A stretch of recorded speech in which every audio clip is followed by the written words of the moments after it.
hemos escuchado, con 2 copitas no pasa nada. Pero en realidad, ¿cuánto consumo podría considerarse lo normal? ¿O en qué punto ya se puede considerar una adicción? Lo normal sería que el alcohol no se incorpore al estilo de vida, evitar la embriaguez, no pasar de 1 o 2 tragos y alcanzar los fines de semana en un catastrófico consumo y que termine en cruda. Es decir, lo normal sería que no dañe al consumidor, ni a quienes lo rodean, ni afecte su economía, ni su libertad para decidir cuándo y hasta cuánto debe de beber.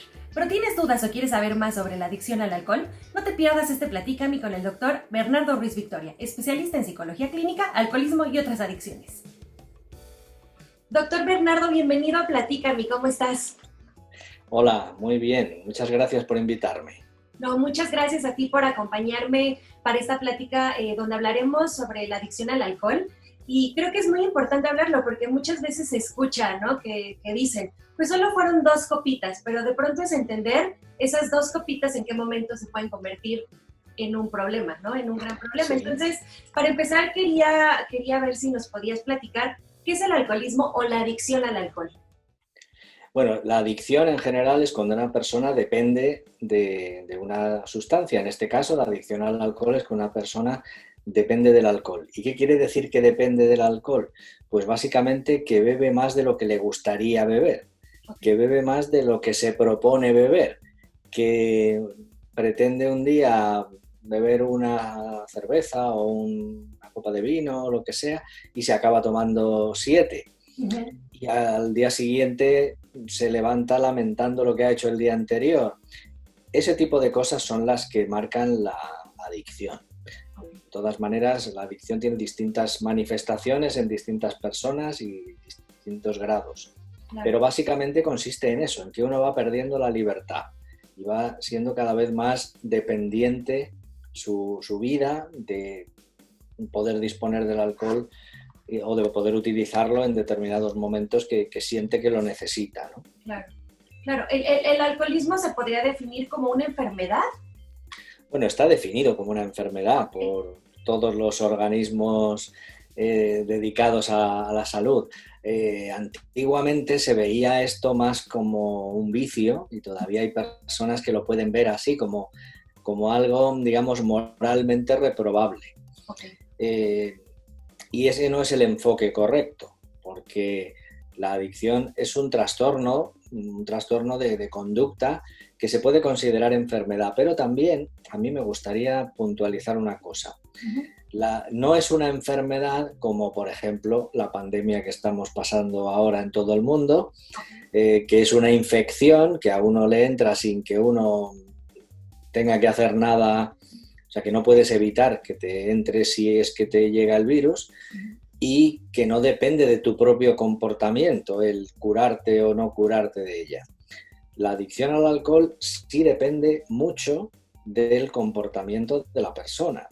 Es decir, una persona que no bebe alcohol nunca en su vida no va a ser adicta nunca.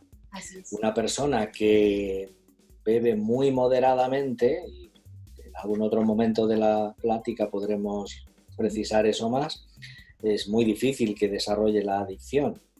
Entonces, no es una enfermedad en ese sentido equiparable a otras, pero sí es una enfermedad en el sentido de que es un trastorno que afecta a la salud de la persona y a su vida como ser humano. Así es.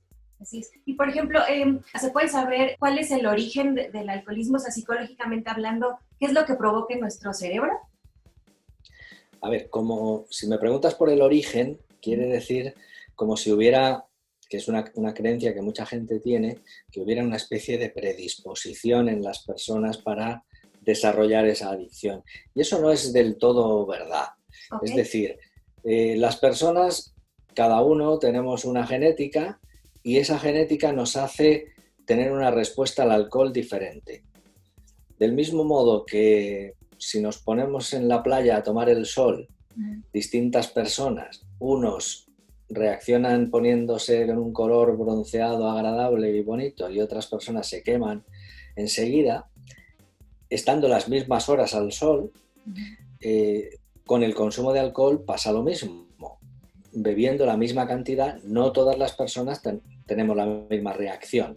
Entonces, esa parte de cómo reacciona tu cuerpo ante el alcohol, esa parte está marcada genéticamente. Cada uno venimos con una determinada orientación en ese sentido. Ok. Ahora bien, si una persona no bebe alcohol nunca en su vida o bebe muy moderadamente, por mucho que tenga esa sensibilidad o ese riesgo de desarrollar la adicción, más fácil no la va a desarrollar. Es lo mismo, volviendo al ejemplo de la playa, si yo tengo una piel muy sensible al sol, pero nunca me pongo al sol o me pongo 5 minutos y con una protección importante, pues no me voy a quemar. Entonces, lo que no existe, o por lo menos no se ha demostrado que exista, es como una predisposición a desarrollar adicciones desde el punto de vista psicológico. Ok. Es decir, no se ha demostrado que haya una persona a la que antes de empezar a consumir alcohol se pueda hacer una evaluación psicológica y decir, este muchacho con 15 años o con 12 años se debe hacer un estudio y se ve que tiene este peligro de... No, todos los muchachos de 12 o 14 años tienen el peligro de desarrollar la adicción al alcohol, aunque a unos puede que los atrape antes que a otros. Claro. Claro, claro. Y entonces, como me dices, o sea, realmente en cada persona va a ser como una reacción distinta. Sí. Ok. Entonces, pero, por ejemplo, ¿qué síntomas o cuáles son como estas señales de alerta que indiquen que alguien se está volviendo alcohólico? Sí, esa es una buena pregunta. Hay varias señales de alerta que podemos tener en cuenta. Una de ellas es muy sencilla de identificar y es cuando uno siente interiormente el deseo de seguir bebiendo una vez que ha empezado a beber. Cuando uno siente eso, ya es un primer síntoma, lo que pasa es que normalmente uno no lo interpreta como nada peligroso. Así es. Pero básicamente cuando uno empieza a beber más de lo que le gustaría o de lo que se ha propuesto o hasta de lo que ha prometido hacer, esa es una primera señal. Otra señal muy importante y que va en esa misma línea es cuando aumenta la tolerancia. ¿Qué quiere decir esto? La tolerancia se refiere a la cantidad de alcohol que una persona tiene que consumir para que empiece a sentir que le hace efecto. Okay. Para que empiece a sentir, no para que esté completamente borracho, no, para que empiece a sentir un puntito de efecto. Eso es lo que se llama tolerancia. Bueno, pues esa tolerancia, que la tenemos genéticamente marcada cada uno en un lugar, si uno empieza a beber de una forma continua, constante o repetitiva, aunque no sea diaria, esa tolerancia puede aumentar. Es decir, puede hacer que uno necesite tomar más cantidad hoy que hace un mes o que hace 3 meses para sentir el mismo efecto. Okay. Eso es una señal de que se está empezando a desarrollar la adicción. Lo que sucede es que la mayoría de la gente, cuando le pasa esto, lo interpreta justamente al revés. Lo interpreta como que el alcohol no le daña porque mira, yo soy capaz de beber mucho o soy capaz de beber más que antes y no me emborracho. Pero precisamente ese es un síntoma de que la adicción está empezando a desarrollarse en esa persona. Ese sería el primer síntoma significativo y que a uno le tendría que hacer pensar. Okay. No, y es muy importante porque, como dices, realmente hasta la gente se siente como orgullosa de decir, no, pues si yo ya cada vez aguanto más, pero Sí. no se está pensando que es pues como síntoma de, ok, cuidado, estás aguantando más porque te estás creando cierta tolerancia, pero eso quiere decir que va a llegar un punto en que va a ser más y más y más y es cuando ya pues definitivamente es incontrolable, ¿no? Exactamente. Cuando se empieza a desarrollar la tolerancia, cuando uno aguanta más, no es una señal de salud, sino es una señal de enfermedad. Okay. Es un primer síntoma, pero si eso continúa y continúa y continúa, puede llegar un momento en que la persona esté totalmente atrapada y le cueste mucho trabajo salir de ahí. Claro. Ahora, por ejemplo, eso es siendo uno la persona que está tomando. Pero, por ejemplo, un familiar, en el caso de los papás con hijos adolescentes, que es cuando empiezan a consumir alcohol, o como a una pareja, o sea, ¿cuáles son las señales que nos pueden empezar a indicar a uno como externo que la persona está teniendo un problema? Bueno, esta es una señal que también pueden ver otras personas. Esto que hemos hablado del aumento de la tolerancia es algo que lo puede ver tal vez los padres no lo vean en los hijos porque no salen con ellos al mismo tiempo. En una pareja es más fácil verlo, pero si se ve que hay un consumo incrementado, que se va incrementando el consumo y que la persona muchas veces aparentemente no da signos de embriaguez, eso es ya una señal importante. Luego hay otros síntomas, lo que pasa que hay tantos que son difíciles de precisar, ¿no? Normalmente viene a haber cambios de conducta. Empieza uno a ver que la persona actúa de una manera inusual. Muchas veces se dicen muchas mentiras. Las personas que empiezan a desarrollar la adicción dicen muchas mentiras. ¿Por qué? Porque tienen que primero mentirse a sí mismos, autojustificarse que lo que están haciendo no es malo. Y luego empiezan a mentir a los demás para que no les recriminen lo que están haciendo. Y entonces empiezan a ocultar dónde van o a decir que van a hacer una cosa y luego a hacer otra, o a veces a esconder las bebidas. Cuando uno bebe en la propia casa, hay personas que beben en la propia casa y entonces muchas veces esconden las bebidas en lugares donde nadie espera que los encuentren y esconden su conducta. Entonces, esos son síntomas que empiezan a indicar que hay un problema y que los demás lo pueden ver. En cuanto a los papás de adolescentes, quizá lo que tienen que ver más que nada es si los hijos llegan borrachos a casa o no, cuando salen un día de fiesta, ¿no? Eso es esa es la prueba más clara de que hay por lo menos una situación de abuso, porque hemos empezado hablando de lo que es la adicción, pero es que antes de la adicción o paralelamente a la adicción hay otro concepto importante que es el del abuso del alcohol. Es decir, el abuso del alcohol es cualquier consumo que está por encima de lo que una persona razonablemente puede manejar, porque no olvidemos que el alcohol es un tóxico. El alcohol es una sustancia tóxica. Y la primera cosa que nos puede hacer reflexionar sobre esto es cuál es el nombre que se le da, digamos, desde el punto de vista médico, a una persona que llega con una borrachera impresionante. En el idioma español, que manejamos desde ambos lados de la pantalla, con muy diferente acento y riqueza lingüística, hay miles de sinónimos de la palabra borracho. Así es. En España hay muchísimos y en México seguro que hay todavía otros más diferentes.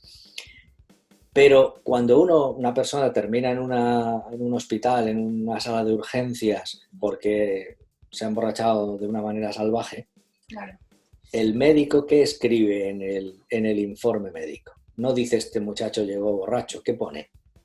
Llegó intoxicado. Exactamente. Okay. ¿Por qué pone intoxicado? ¿Por qué pone intoxicación? Porque el alcohol es un tóxico. Así es.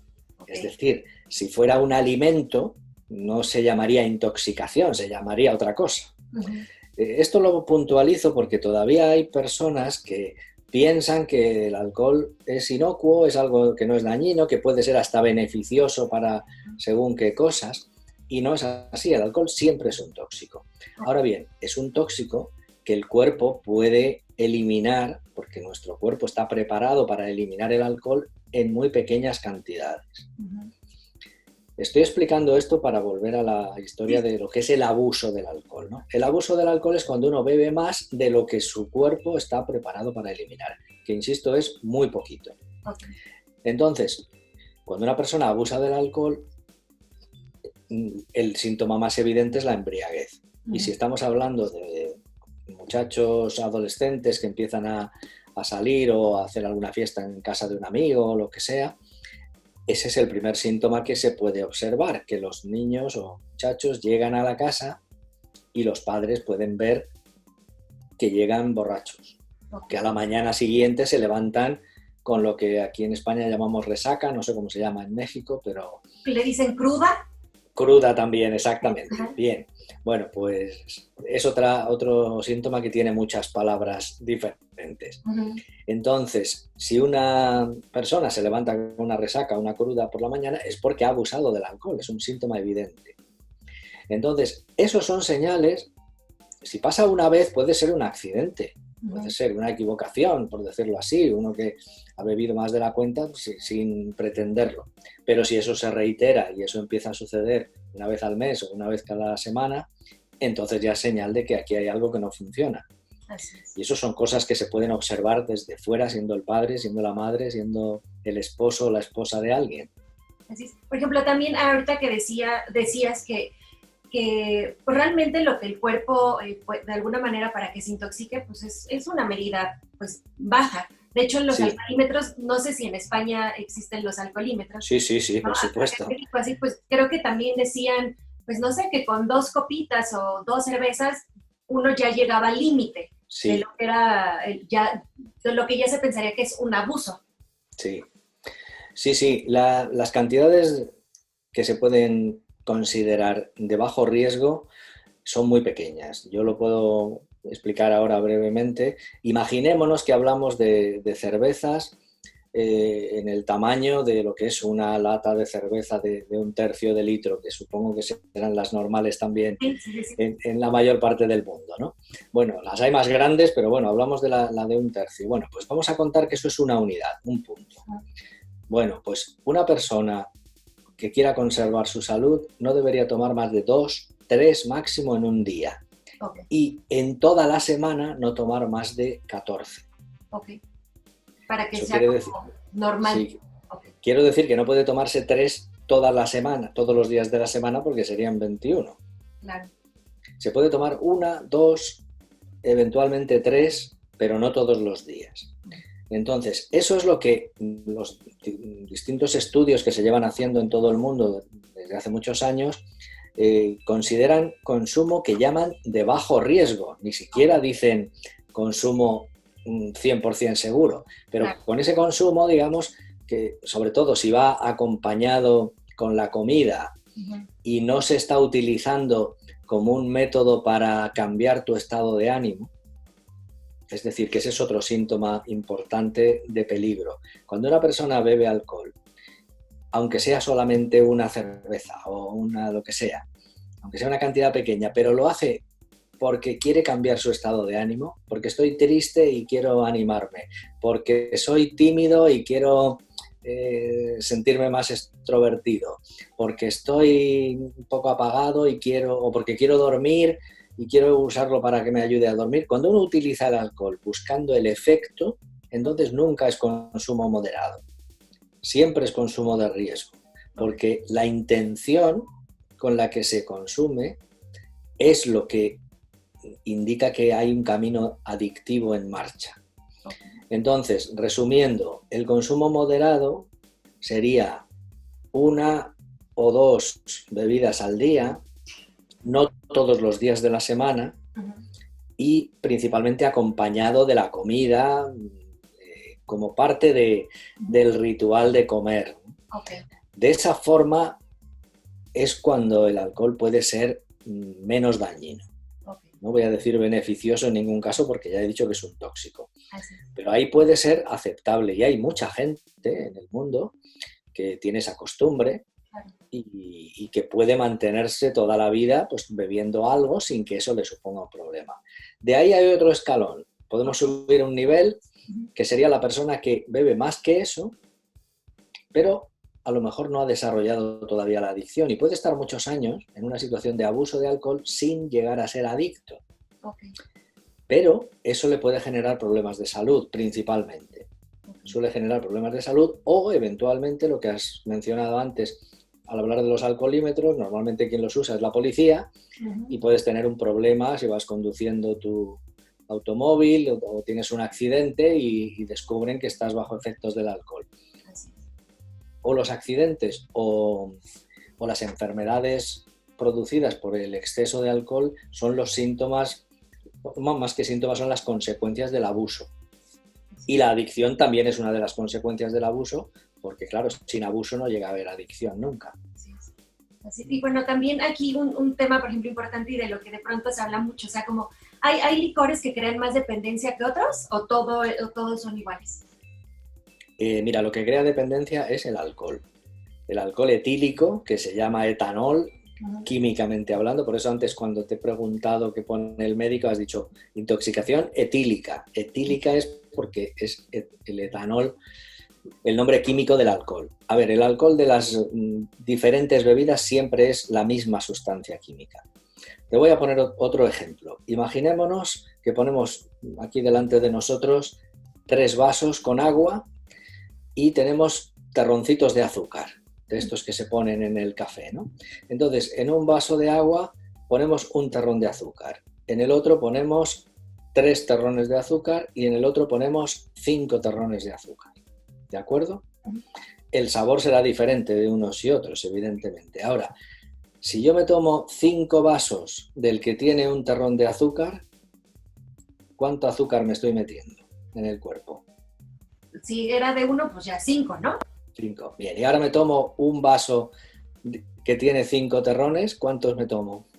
5 igual. 5. Igual, ¿no? Bueno, pues eso es lo que pasa con el alcohol.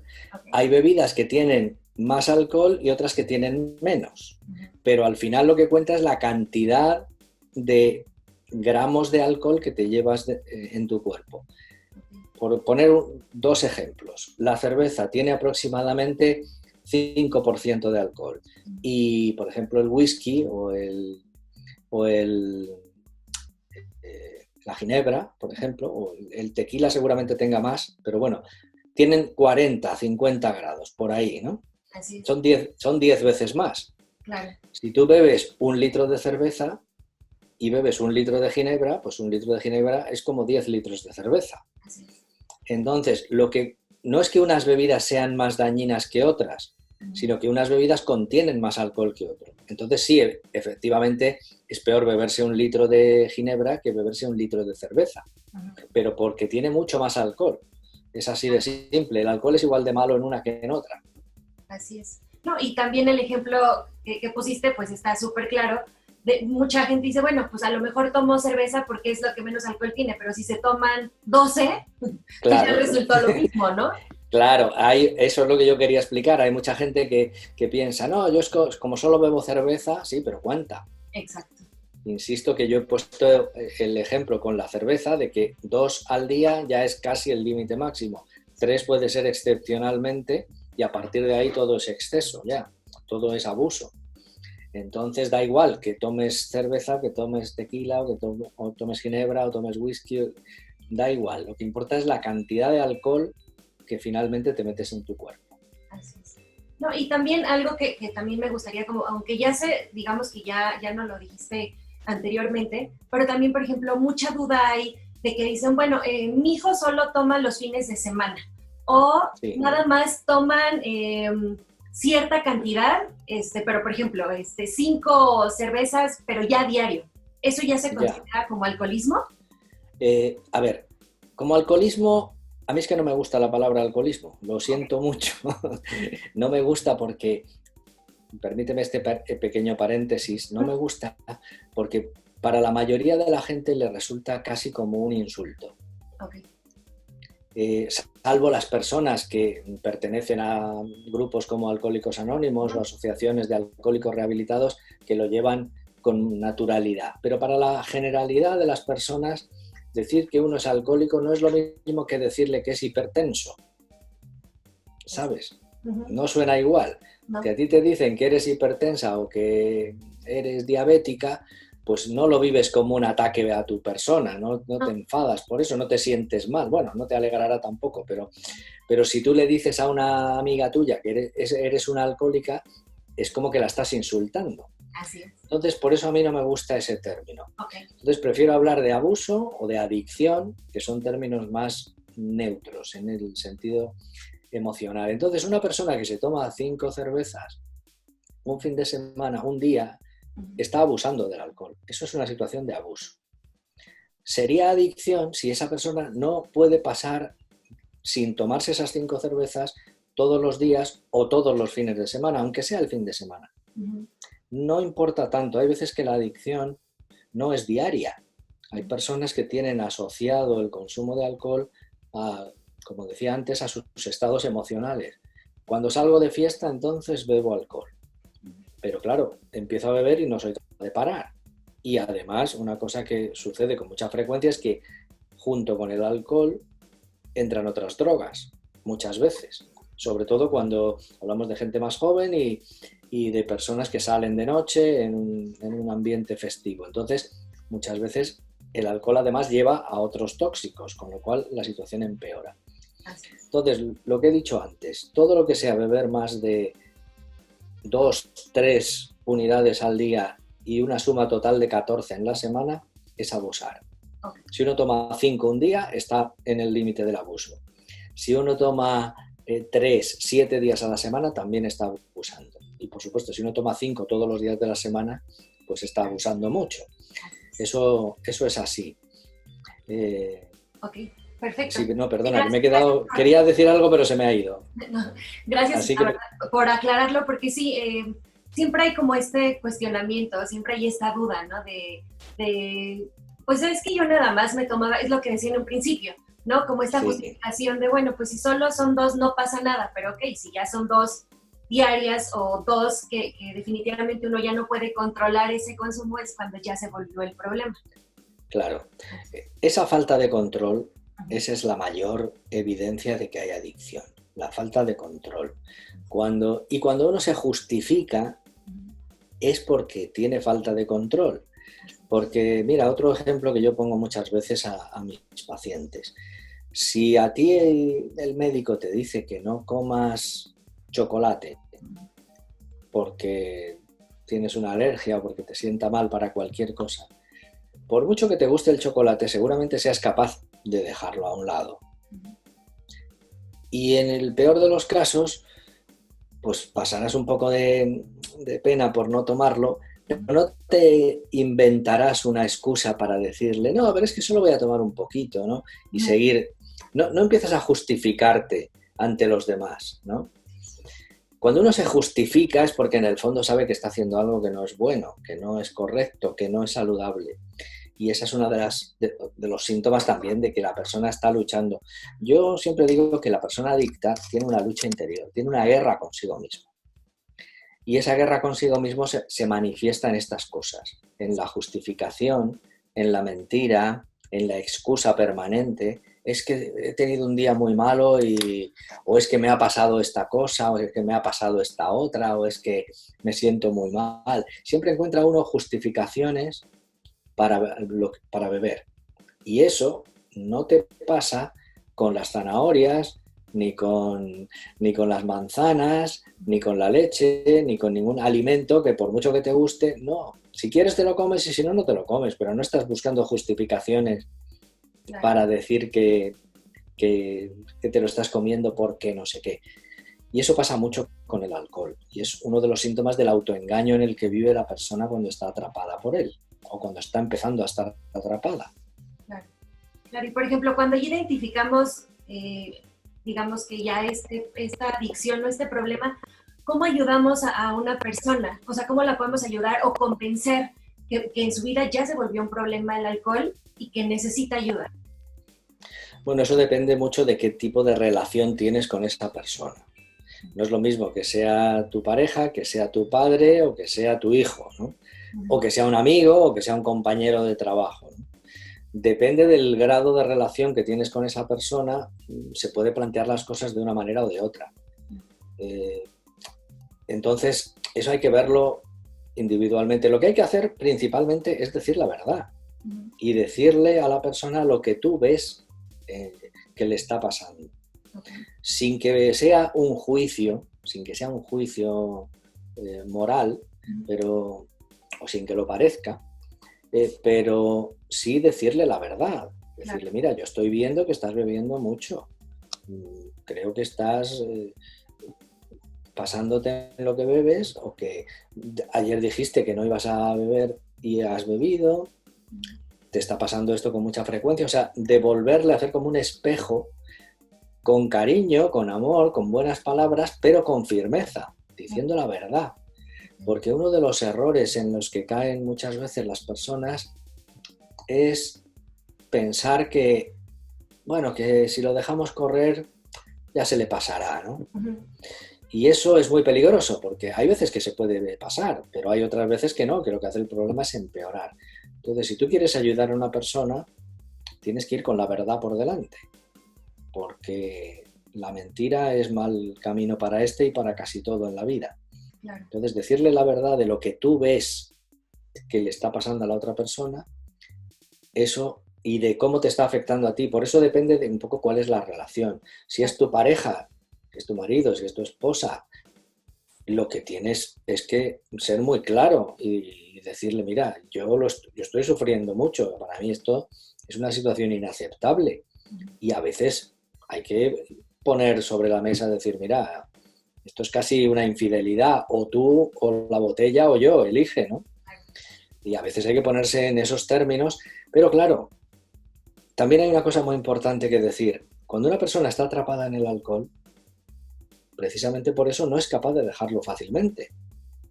Entonces, también es un error presionar a la persona, ya sea tu padre, tu hijo, tu hermano o tu pareja, presionarle para que deje de beber.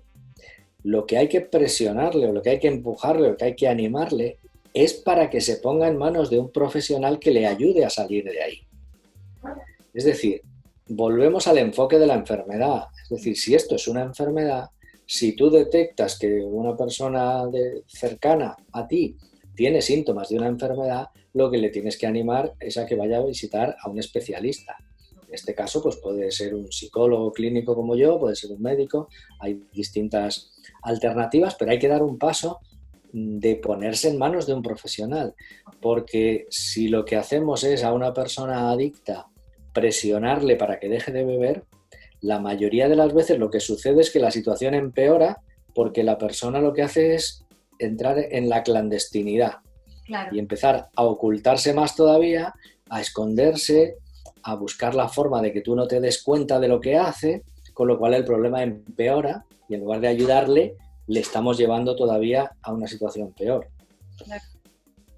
Esto es bien importante porque sí es cierto, la mayoría de las veces lo que se trata de hacer es decirle, deja de tomar, ya no lo hagas, está mal. Y como decías, como el juzgar, regañar y tratar de que lo dejen así, en vez de, sí, más bien ver de qué forma llevarlos o ayudarles, claro, a que encuentren como esta ayuda, ¿no? Claro, eso es lo primero que le sale a uno del corazón. Cuando tú ves a alguien que hace algo mal o que algo que le perjudica, intentas decírselo y que lo deje de hacer. Eso a veces funciona. En unos primeros momentos de esta carrera, que a veces dura muchos años, pues sí, a veces funciona hacer eso, ¿no? Pero si no funciona a la primera, no sigas por ese camino, porque lo que vas a hacer es al revés, que la persona se va a empeorar y se va a ocultar más. Incluso, ya que he mencionado que hay que pedir ayuda a profesionales, a veces los profesionales lo que hacemos es precisamente ayudar a los familiares que detectan este problema, que no saben cómo enfocarlo y cómo planteárselo a su padre, hijo, hermano, esposa o lo que sea, y son los familiares los que acuden a nosotros para que les ayudemos, en ese caso concreto, a enfocar el asunto. Claro. Y yo conozco, yo tengo muchos años de trabajo en este campo y tengo mucha experiencia en casos que han empezado así, que ha llamado un familiar diciendo lo mal que lo estaba pasando él, porque es que claro, también tenemos que pensar eso. Si tú tienes una persona cercana que abusa del alcohol y que tiene un problema de adicción, esa persona a ti te hace sufrir y a ti te desequilibra, porque muchas veces, sobre todo a nivel de pareja, entra mucho el juego de la culpa. Esto lo hago por tu culpa. Esto es porque tú me tratas mal o porque... Y se le da la vuelta al argumento y la persona que no bebe se siente culpable y se siente como si es él o ella el que lo hace mal y no el otro. Entonces, al final esa persona acaba teniendo también un problema psicológico y por eso, insisto, pedir ayuda cuando las cosas no van bien, aunque el paciente o el que bebe no quiera reconocerlo o no quiera acudir a ningún sitio, puedes acudir tú como familiar, amigo, compañero de trabajo, hermano o lo que sea y pedir ayuda para que primero tú te descargues de esa culpabilidad que no debes tener y en segundo lugar para que podamos ayudarle a esa persona a dar el cambio. Porque el cambio es posible, ¿eh? Eso también... Sí, hay muchísimos casos, ¿no? Muchas historias de personas pues rehabilitadas, ¿no? Sí, De sí. personas que han transformado su vida y bueno, para transformarla, por ejemplo, entran a un tratamiento. ¿Cómo es un tratamiento para dejar de beber? Bueno, hay distintos tipos. Ok. Hay distintos tipos. Hay desde tratamientos ambulatorios que se hacen en una consulta, porque en un caso que no sea demasiado grave, a veces se puede corregir con consultas de, de psicología durante unas cuantas semanas, unos cuantos meses.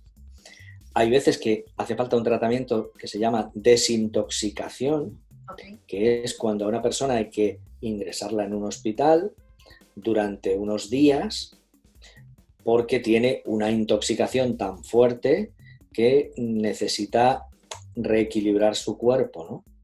Ese tratamiento de desintoxicación muchas veces hay que hacerlo en un centro cerrado, un hospital.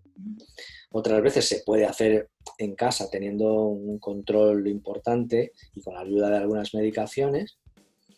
Pero ese tratamiento de desintoxicación es como la primera fase del asunto, que es que la persona deje de beber y reequilibre su cuerpo, porque claro, una persona adicta o una persona que abusa mucho del alcohol, si para bruscamente de beber, si deja de beber, es posible que tenga síntomas de abstinencia que sean muy desagradables, que tenga temblores, que tenga sudoración, que tenga mucha ansiedad.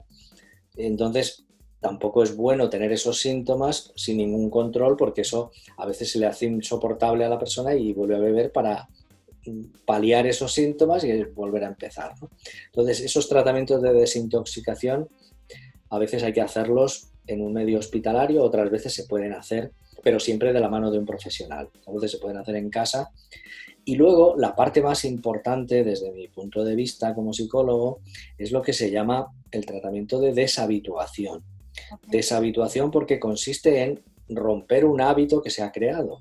La adicción es un hábito que se ha salido del control de la persona, ¿no?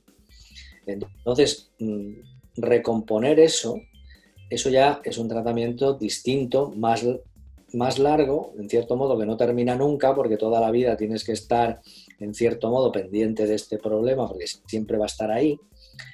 Y ahí hay distintas opciones. Hay tratamientos residenciales, lugares donde va una persona y está un tiempo.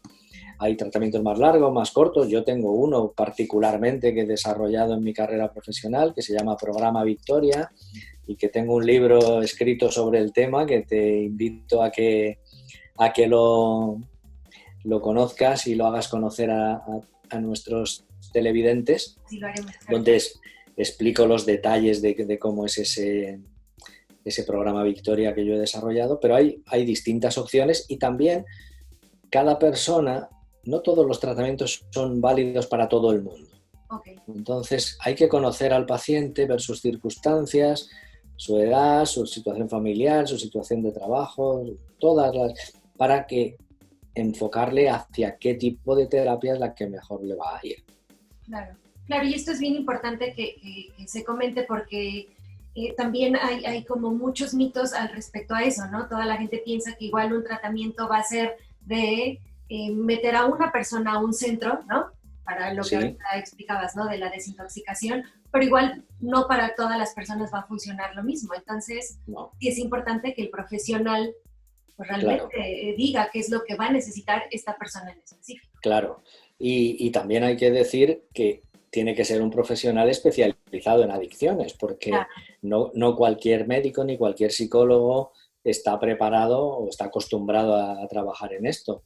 Yo particularmente llevo muchos años con esto y más o menos puedo defenderme, pero si a mí me viene un caso de, por ejemplo, de un trastorno de la personalidad, yo eso no lo he trabajado en mi vida y yo no sé hacerlo. Entonces, aunque yo sea psicólogo clínico, no sé de todos los temas. Lo mismo que un médico de familia o un médico internista o un médico, hasta un psiquiatra, no tiene por qué ser especialista en adicciones. Entonces, si alguien busca ayuda profesional, que la busque en profesionales especializados en adicciones, porque son los que le vamos a poder dar la ayuda que necesita. Lo otro, para una emergencia, evidentemente, cualquier médico puede poner un remedio a una situación de intoxicación aguda. Eso lo sabe hacer cualquier médico. cualquier psicólogo puede ayudar a una persona a superar una crisis de pareja en la que el alcohol existe, ¿no? Pero en el momento que se detecta que hay un caso de alcoholismo, lo honesto por parte de un profesional es decir, mira, vete a otro que te ayude con esa parte, yo me quedo a trabajar contigo el tema de la comunicación de la pareja o lo que sea. Entonces, insisto, buscar ayuda profesional es muy importante, pero que sea ayuda especializada es igual de importante. Así es. No, y en conjunto con la ayuda especializada, también estos grupos como de Alcohólicos Anónimos también funcionan mucho, ¿no? Sí. A ver, esos grupos están por todo el mundo. Alcohólicos Anónimos lleva más de 80 años funcionando y yo no tengo nada que decir en contra de ellos, todo lo contrario. La prueba de que eso funciona es que siguen existiendo. En España también, no sé si en México, pero en España también hay otros grupos que se llaman alcohólicos rehabilitados, que no son exactamente lo mismo que Alcohólicos Anónimos, comparten algunos puntos como lo que es el trabajo en grupo y el testimonio personal y la autoayuda entre unos y otros, pero no son exactamente lo mismo. Y también llevan muchos años funcionando y han ayudado a mucha gente. Pero como yo decía hace un rato, no todas las personas necesitan la misma terapia. Entonces, hay personas a las que un grupo de autoayuda como estos les va perfecto y desde el primer día les ayuda y perfecto, y hay otras personas que lo rechazan de plano y que de entrada no quieren ese tipo de ayuda y buscan otras cosas. Y las dos posiciones son legítimas. Lógicamente, si tú hablas con alguien que está en un grupo de Alcohólicos Anónimos y lleva 20 años sin beber porque va a esas reuniones, no tienes nada que reprocharle a esa persona ni que criticarle, solo felicitarle y bendito sea Dios que ha encontrado ese camino para dejar su adicción. Pero claro, las personas que han ido a esas reuniones y no les ha gustado y no han encontrado ahí la solución y la han encontrado en otro sitio, nunca te las vas a encontrar en una reunión de Alcohólicos Anónimos. Por lo tanto, allí solo encuentras casos de éxito. Sobre todo cuando ya hablamos de gente que lleva años participando. Entonces, eso puede dar una falsa impresión de que es el sistema perfecto para todo el mundo, y no es así. Es muy bueno y es perfecto para mucha gente, pero también es inútil para otras personas y hay que tener distintas alternativas. Eso nos pasa a todos. Yo también, con mi programa Victoria, tampoco puedo adaptarlo a todas las circunstancias. Hay personas que me llegan a mí y yo mismo les mando a otro sitio, porque veo que su tipo de adicción o su situación personal pues no le hacen recomendable mi programa. Entonces lo ideal es tener varias opciones, conocerlas y, insisto, la ayuda profesional para tomar esa decisión correctamente. Así es. No, y bueno, sí, aquí lo más importante es que existen varias alternativas y entonces, bueno, que una persona que esté pasando por este problema o una persona que es su familiar es el que está pasando por este problema, pues bueno, obviamente sí van a encontrar, ¿no?, varias opciones y el punto es que encuentren la que mejor les funcione, ¿no? No imponerles cierto programa o cierto tratamiento. Claro, eso también es importante tenerlo en cuenta. No hay que ir con ideas preconcebidas, hay que pedir ayuda. Y hay que ponerse en manos de los profesionales, hay que poner la verdad sobre la mesa y dejarse aconsejar. Claro. Y a veces el empeño de que uno haga un determinado programa acaba siendo perjudicial para el paciente, sea uno o sea otro. Por mucho que a mí me haya ido bien una cosa, no quiere decir que a ti te vaya a ir bien la misma cosa. Exacto. Cada uno somos diferentes. Claro. No, y este sí es como también otro punto bien importante que es bueno que la gente sepa, ¿no? Dice, no saber y entender que no a todo el mundo le va a funcionar lo mismo.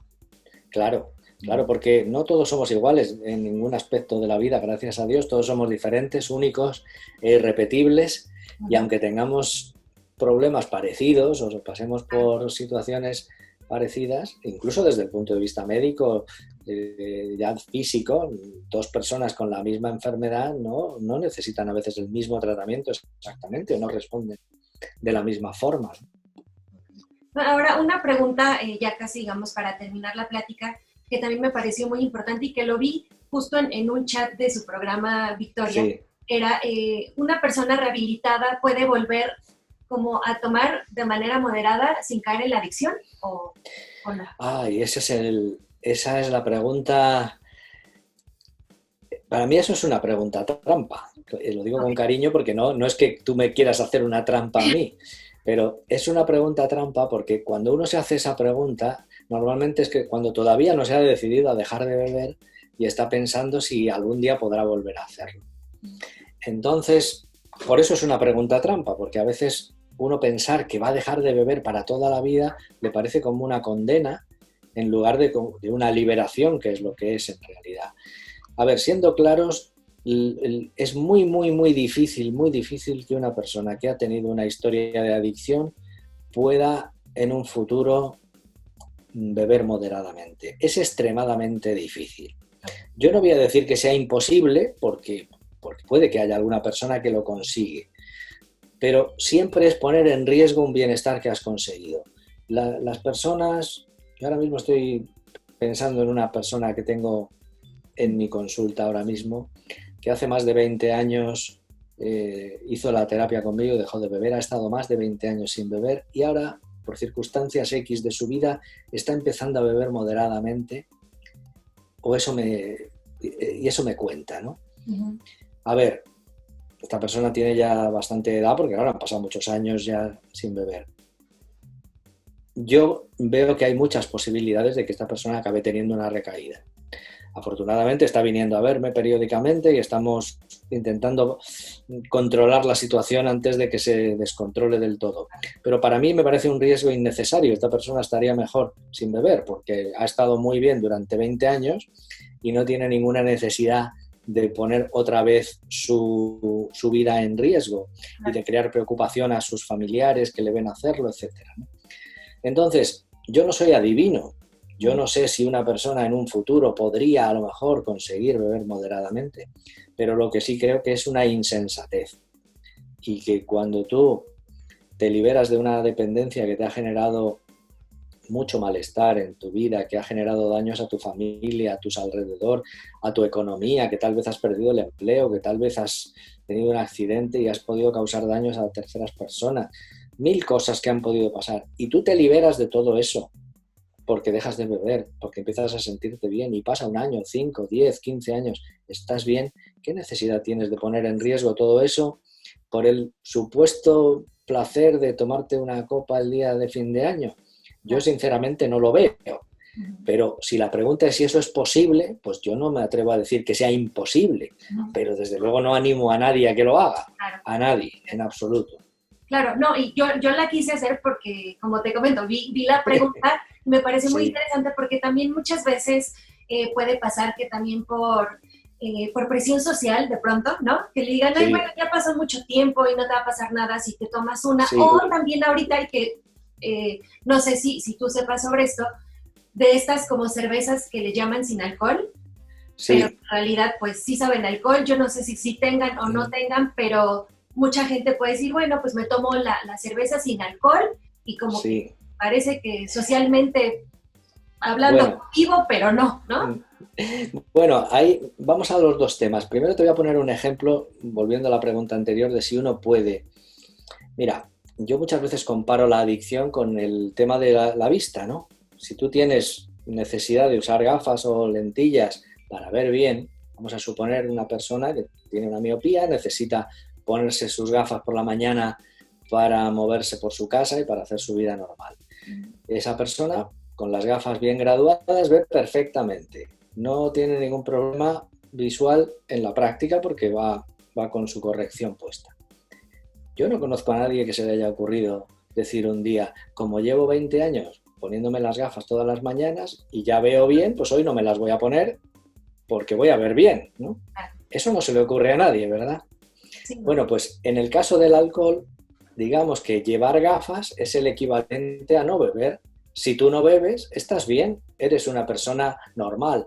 Tal vez no estés bien todos los días del año, porque las personas normales también tienen problemas de todo tipo, ¿no? Claro. Pero te conviertes en una persona normal, lo mismo que la persona que se pone sus gafas, ve bien, puede tener un problema con su pareja, con su jefe, puede tener un disgusto con un vecino, pero con sus gafas ve bien. La persona sin alcohol ve bien, lleva su vida bien en ese sentido. Lo mismo que a nadie se le ocurre pensar que porque llevas 20 años poniéndote las gafas todos los días se te ha curado la miopía, ha desaparecido la miopía. Tampoco la adicción ha desaparecido porque tú lleves 20 años sin beber alcohol. La adicción sigue estando ahí grabada en tu cerebro. Y si bebes se puede reactivar. No sé si se reactivará con la primera copa o si harán falta 20 o 50 o 150, no lo sé. Claro. Pero está claro que se va a reactivar antes o después. Entonces, ¿qué necesidad tienes de hacerlo? Ninguna. En cuanto a las bebidas sin alcohol, es otra cuestión muy interesante, porque también depende de cada persona y de sus circunstancias. Si hablamos de una persona que no tiene una adicción muy fuerte y que lo que tiene es una vida social en que se ve obligado por su trabajo, por lo que sea, a participar en muchos cócteles, en muchas reuniones, donde hay mucho alcohol, pues tal vez sea una manera de no tener que dar muchas explicaciones, de no tener que